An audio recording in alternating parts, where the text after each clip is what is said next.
आज मेरी रिहाइश गाह पे उनसे तफसीली बातचीत हुई है मुल्क की सूरत हाल पे, सिंध की खूबसूरत सूरत हाल पे। उन्होंने अपने प्रोग्राम्स और कंसर्न से आगाह किया है, मैंने अपने प्रोग्राम और कंसर्न्स और खदशों और मुतालबात से आगाह किया है उनको।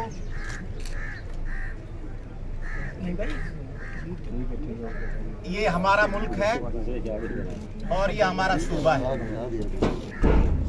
इस मुल्क और सूबे की बेहतरी का तकाजा है कि सिंध के तमाम स्टेक होल्डर्स सिंध के मसाइल पर संजीदगी से न सिर्फ गौर करें बल्कि अपना किरदार अदा करें। मैंने आज गवर्नर साहब को बताया है कि सिंध इस वक्त शदीद मुश्किलात के घेरे में है। एक तरफ सैलाब के बाद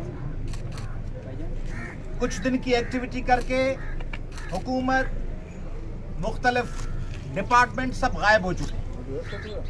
अब सिंध के लोग लावारिस बंदों पर, टेलों पर, गांव के टूटी हुई, डूबी हुई इमारतों, कच्ची छतों के नीचे बैठे हैं।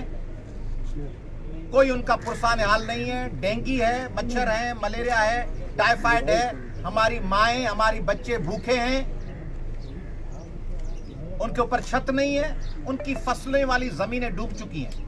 आप समझ रहे हैं, रोजगार का ठेला किसी का छीन लिया जाए, उसको कहा जाए कि अब तुम जाओ जो करो, उसी ठेले पे उसका रोजगार था। तो ये जमीन उनका रोजगार था जो डूबी हुई है।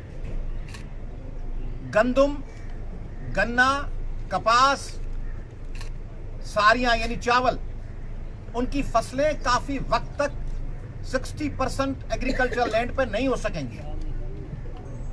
मैंने उन्हें कहा है, गवर्नर साहब को, टिशोरी साहब को, कि वफाकी हुकूमत से बात करें, सिंध हुकूमत से बात करें, सिंध के लोगों को स्पेशल पैकेज दें। जो लोग टेंट सिटीज में हैं, कराची हो, हैदराबाद हो, सक्खर हो, लाड़काना हो, उनके लिए मुतबादल रोजगार का बंदोबस्त करें जब तक पानी उनकी जमीनों से निकले। और दूसरी बताएंगे कि उसको डिप्टी कमिश्नर किसने रखा,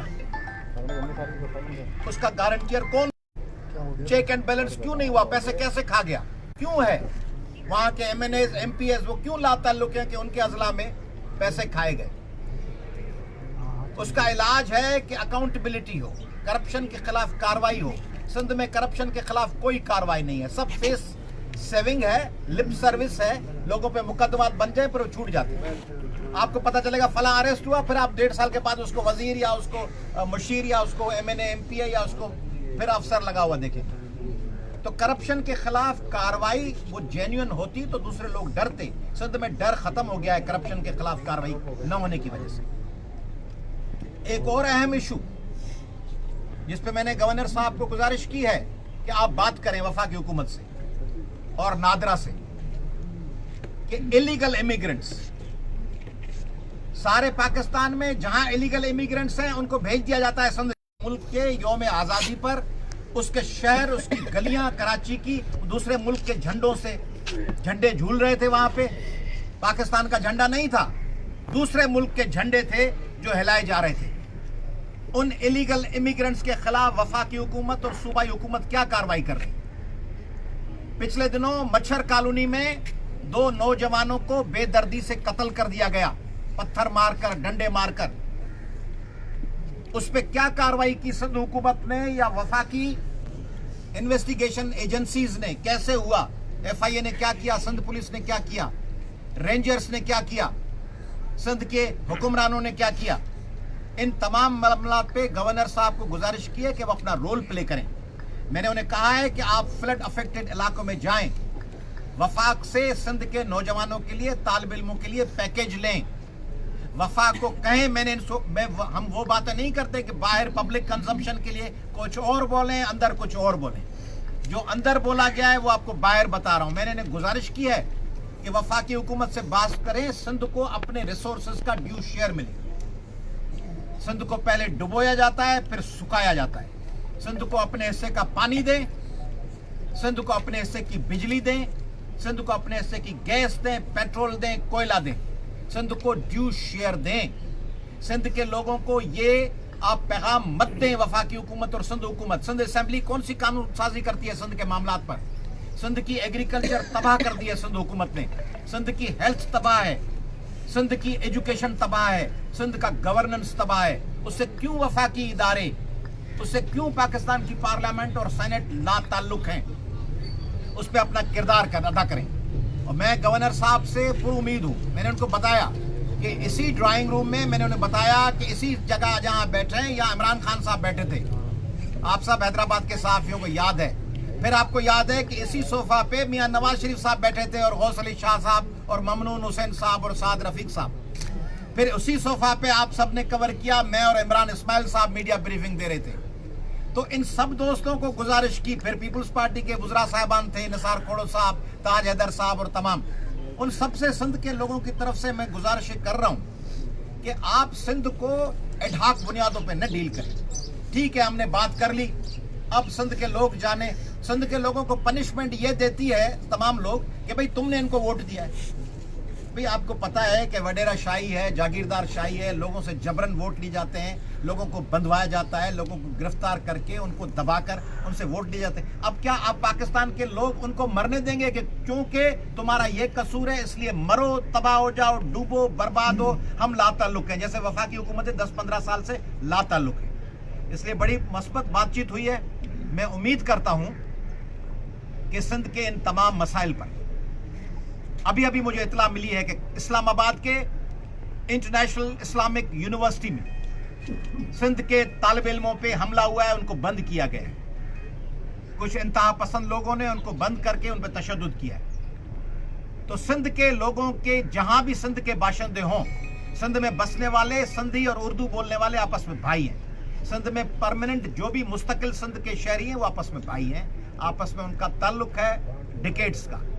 हम सबको मिलकर आवाज बुलंद करनी है सिंध के तमाम लोगों के लिए। मैं गवर्नर साहब से अभी ये भी गुजारिश कर रहा हूं आपके सामने कि सिंध में जितनी भी माइनॉरिटीज हैं, सिंध की अकलियतों के लिए, हमारे क्रिश्चियन भाई, हमारे हिंदू भाई, हमारे पारसी भाई, हमारे सिख भाई, उनकी भी वफाकी हुकूमत और सिंध हुकूमत आवाज बने।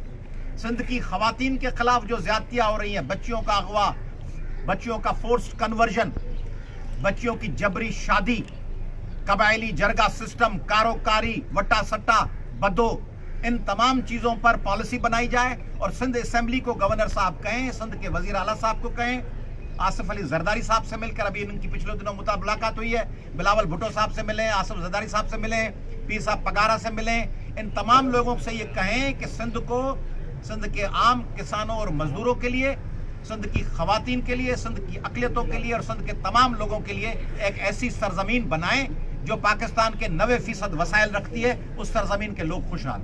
शुक्रिया जी। बिस्मिल्लाहिर्रहमानिर्रहीम।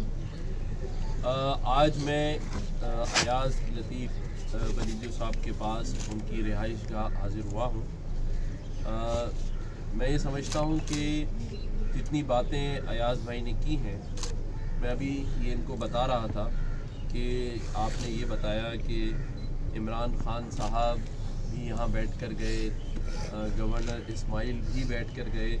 मैंने कहा फिर थोड़े दिन बाद आप ये कहेंगे कि यहाँ गवर्नर सिंध कामरान डिसोरी भी बैठ कर गए, लेकिन जो मसाइल हैं वो वहीं के वहीं मौजूद हैं।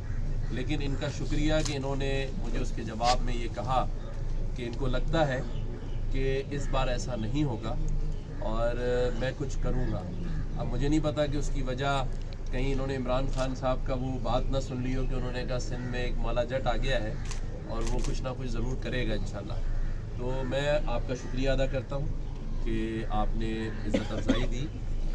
बातें तो कमोबेश वही हैं जो हम सब हिजरत के बाद से आज तक सुन रहे हैं, मसाइल भी वही और मेरे ख्याल से बढ़ गए हैं। सिंध में रहने वाला हर मज़लूम सिंधी भाई उसी तरह से परेशान है जिस तरह पूरा पाकिस्तान परेशान है।